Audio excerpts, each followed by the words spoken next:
Final Fantasy XVI n'est pas un Final Fantasy.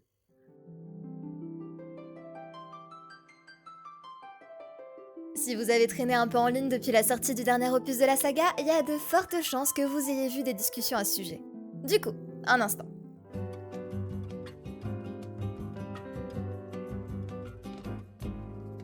Non, ok, plus sérieusement. Sémantiquement parlant, seul Final Fantasy XVI est la dernière fantasy en date. Pourquoi est-ce que certains joueurs ne s'y retrouvent pas dans ce nouvel opus et vont jusqu'à dire que ce n'est pas un vrai Final Fantasy? Et pour commencer, c'est quoi un Final Fantasy? On s'est livré à l'exercice en stream pour définir une liste et voici ce qui en est ressorti. Bon ok, ça c'est votre liste non exhaustive. Sauf que moi, j'ai la réponse officielle. La réponse à la sainte question du « Qu'est-ce qui définit si un jeu est bien un Final Fantasy ?» Et selon Yoshinori Kitase, qui est tout de même le vice-président de Square Enix et bosse sur les FF depuis le 5e opus, le seul élément nécessaire est la présence de cristaux. C'est tout. Le gars a même fait une allusion au fait que Call of Duty, c'est un jeu où un groupe d'individus tente de sauver le monde, ce qui, en soi, fait très Final Fantasy. Hâte de voir la réaction des fanboys quand le prochain FF sera un FPS. Au final, ce sont les créateurs travaillant sur le jeu qui décident de la direction à prendre et du genre du prochain opus. Donc, si on prend l'argument des cristaux, vous conviendrez que FF16 a bien gagné sa place de Final Fantasy, non? Mais ce que je trouve intéressant, c'est d'essayer de comprendre ce qui pousse certains joueurs à affirmer que ce jeu ne fait pas partie de la série malgré tout ça. Si on reprend notre liste, on a quelques éléments typiques de la série qui reviennent dans chaque opus. Par exemple, on peut pas dire qu'un jeu soit un Final Fantasy sans Chocobo, pas vrai? Bon bah, Final Fantasy premier du nom n'est pas un vrai Final Fantasy puisque les Chocobos sont apparus pour la première fois dans le second opus. Les Muggles peut-être? Final Fantasy 3. Bon, crotte. On exclut déjà les premiers FF de notre liste de vrais FF? Un peu con quand même. Peut-être que ce qui définit vraiment l'âme d'un Final Fantasy, ce ne sont pas ses personnages mais ses systèmes de combat? Comment ose-t-on nous vendre un FF qui n'inclut pas de tour par tour après tout? Oui, bon, ok, mais attendez. Quand vous dites tour par tour, vous voulez parler du vrai tour par tour comme dans les 3 premiers FF? Ou bien plutôt du tour par tour en mode ATB? Comme introduit dans FF4? Ah non, je sais. Le CTB.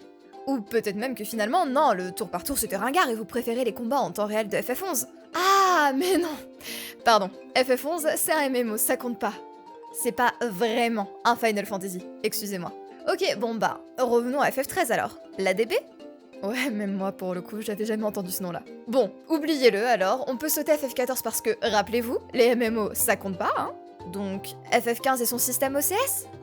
Eh oui, ils ont nommé chacun de leur mode de combat, c'est incroyable. Après, vous aurez compris où je veux en venir, j'espère, et ça me permettra de vous épargner, et m'épargner au passage, l'énumération de tous les spin-offs.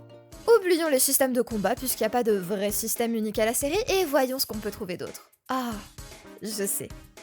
L'univers? Après tout, on parle tout de même de la dernière fantasy, donc on parle clairement d'univers fantastique, typés médiévaux à base de dragons et de petits villages tout mimi. Bon, bah, on oublie FF7 qui a un style futuriste dystopique alors. Ah, attendez, en vrai vous comptez les mechas dans un univers médiéval vous? J'en doute maintenant. Est-ce que le Blitzball ça irait bien dans votre petit village de montagne tout mimi? Et est-ce que... Non mais, attendez, là on est clairement dans un animé futuriste, il est où le Moyen-Âge? Bordel, oubliez l'univers, c'est encore une fausse piste, vous êtes en train de m'embrouiller, sérieux. Dans ce cas... Oh, peut-être le thème. FF16 est comparé à Game of Thrones côté narration. Le jeu se veut beaucoup plus mature avec des scènes de guerre violentes, des morts à l'écran et d'autres scènes plus... Ouais bon, du cul quoi.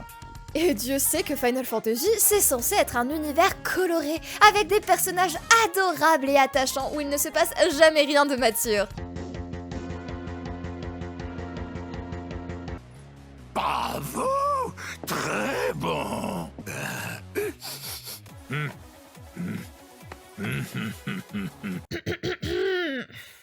Attendez, j'ai dû prendre le mauvais jeu pour illustrer mes propos, laissez-moi en trouver un autre.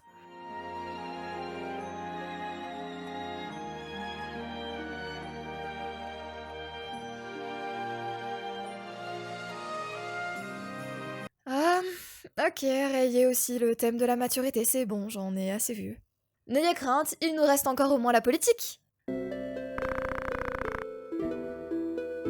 Merde. Mais le premier jeu date de 1987 et il y a genre une centaine de jeux en tout estampillés Final Fantasy si on compte tous les spin-offs et les séquelles. Comment voulez-vous qu'on trouve un thème ou un gameplay qui n'ait pas déjà été touché, sérieux? Donc, est-ce qu'au final, ce ne serait pas que Final Fantasy XVI n'est pas un Final Fantasy, mais plutôt que Final Fantasy XVI n'est pas votre Final Fantasy? On a tous attaqué la série avec un jeu en particulier qui nous a aidé à définir ce qu'était un FF pour nous. Perso, j'ai découvert la série avec Crisis Core. Du coup, je suis même pas familière avec le tour par tour des premiers opus. Peut-être que vous avez lancé votre premier FF avec Final Fantasy VI. Un FF dans lequel il n'y a pas de système de job, donc que vous ne considérez pas ceci comme définissant la série. On a tous des styles de jeu préférés et des systèmes qu'on affectionne particulièrement alors qu'un de nos amis a horreur de ça. Donc au final, à qui est-ce qu'il faut essayer de plaire? FF15 s'annonçait clairement comme un FF qui devait servir de point d'entrée pour les nouveaux joueurs. Cette volonté a été renouvelée avec FF16. Avec cet objectif en vue, s'enticher d'anciens systèmes est plus un obstacle à l'innovation qu'un avantage. Il y a des séries qui sont réputées pour leur aspect old school et aussi une pléthore de jeux indés qui cherchent à faire revivre l'âge d'or de certains styles de jeu. Est-ce qu'il serait pas plus pertinent de les laisser vous apporter votre dose de nostalgie et permettre à la série Final Fantasy de continuer d'évoluer et de tenter de nouvelles choses? Au final, chacun possède sa version préférée de Final Fantasy et sa liste de prérequis. Vous pouvez adorer Final Fantasy XIII et XIV en même temps, tout en ayant peu d'attirance pour les titres les plus rétro. Et c'est tout à fait ok. L'univers des jeux vidéo est riche et varié, et une licence aussi ancienne que Final Fantasy en représente aussi bien les classiques que les nouveautés excitantes. Beaucoup de joueurs qui n'avaient jamais touché à la série voient les combats cinématiques et la narration politique, et ont hâte d'expérimenter leur premier Final Fantasy.